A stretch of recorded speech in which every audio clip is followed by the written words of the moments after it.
सलाम साथियों, आऊं आहियां तव्हांजी होस्ट अलीज़ा। अॼु मां तव्हांखे हिकु ॿूटे जे बारे में ॿुधाईंदसि जंहिंजो नालो आहे थोहर या ढोढक। अॼु असां वरी हिकु नंढड़े ॿूटे सां गॾु अव्हां जे अॻियां हाज़िर आहियूं।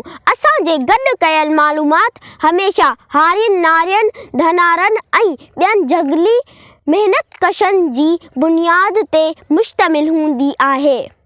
उन खां अलावा अहिड़नि ॿूटनि खे अंग्रेज़ी में कहिड़नि नालनि सां सुञातो वञे थो, अहिड़ी मालूमात जो मर्कज़ इंटरनेट हुजे थो। अचो मां तव्हांखे हिन नंढड़े ॿूटे जो दीदार करायां थी। अचो।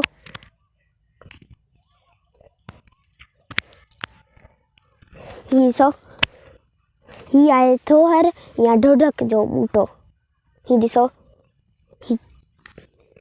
सफ़ा नंढड़ो आहे।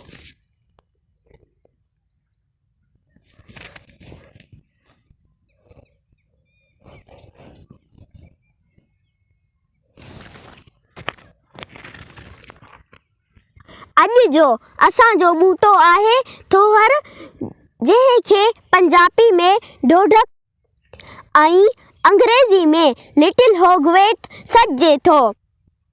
हिन ॿूटे जो तालुक़ पोटोल काकाई ख़ानदान सां ॿुधायो थो वञे। हीउ ॿूटो लॻभॻि 1 साल ताईं ज़िंदा रहे थो। हीउ ॿूटो चेटी फसलनि जी पोखाई वक़्तु फोटोहड़ो करे थो, जेकर हर फार खां बची वञे त पूरो साल पंहिंजे नस्ली बका लाइ ॿिज पैदा कंदो रहे थो। बनावट जे लिहाज़ खां हीउ ॿूटो अक्सर ज़मीन ते फहिलियल रहे थो। हिन जो क़द 8 खां 10 इंचनि ताईं थिए थो।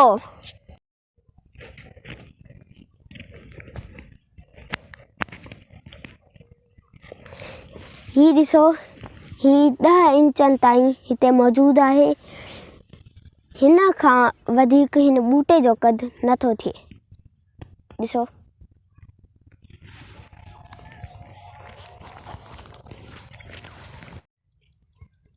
हिन जा पन ॾंदनि सां बेज़ुई शक्ल सां हिक ॿिए जे आम्हूं साम्हूं थियनि था। ही ॾिसो, हिन जा पन गौर करे ॾिसो, हिक ॿिए जे आम्हूं साम्हूं आहिनि। ही ॾिसो, ही ॿूटो सफ़ा नंढड़ो आहे, तंहिं करे हिन खे गौर करे ॾिसणो पवंदो। ॾिसो,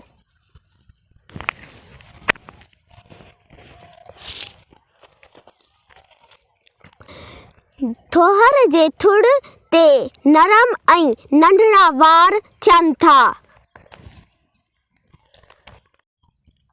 जंहिं करे खोरो नज़र अचे थो।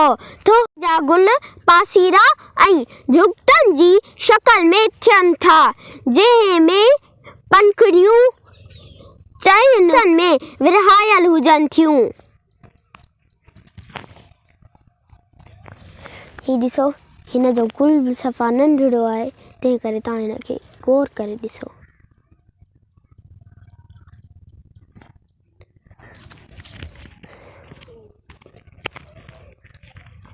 सिंध में ही ॿूटो अक्सर कलराठियुनि ऐं खारियुनि ज़मीननि में आम जाम थिए थो। ॿहिराड़ी जा माण्हू थोहर जा ॿिज मखण में मिलाए ॿारनि खे खाराइनि था त जीअं आंड्रो ऐं पेट हाज़मे जे लिहाज़ सां बहितर कमु कंदो रहे। हिन ॿूटे खे गाह खाईंदड़ जानवर कोन खाइनि, सिवाइ ॿकरियुनि जे। ही ॿूटो ओन्हारे जी मौसम में जीतनि जी आमाजगाह रहे थो, छाकाणि त जोत जलाईंदड़ गर्मियुनि में हिन जे पाड़ में घिम हुजण करे थधि रहे थी।